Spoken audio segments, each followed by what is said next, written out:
রাত অনুমান 1 ঘটিকার দিকে আমরা সংবাদ পাই যে হোটেল বাজারস্থ মোসাম্মদ সানজিদা রহমান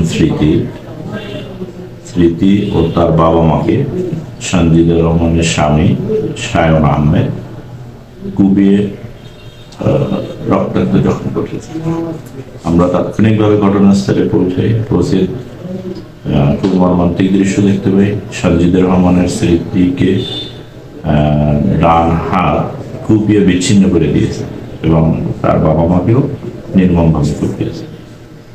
পরবর্তীতে যেটা জানতে পারলাম যে সানজিদা রহমান স্মৃতির সাথে সায়ন আহমেদের প্রেম ছিল, প্রেমের কারণে কয়েকদিন পূর্বে বিবাহ হয়েছিল।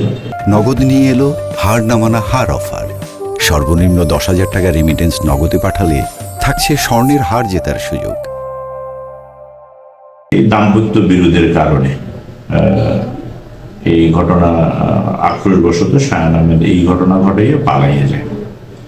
সারা রাত্র আমরা মাননীয় পুলিশ সুপার স্যারের নির্দেশে আমরা বিভিন্ন জায়গায় সম্ভাব্য সায়ন যে সমস্ত আত্মীয় স্বজনের নানা বাড়ি, খালা বাড়ি, বন্ধু বান্ধব, বোন বাড়ি, বিভিন্ন জায়গায় অভিযান পরিচালনা করা হবে। অদ্য সকাল 7 ঘটিকার সময় আমরা মল্লিকপাড়া অস্ত একটা বাগান থেকে সায়ন আহমেদকে গ্রেপ্তার করতে সক্ষম হই।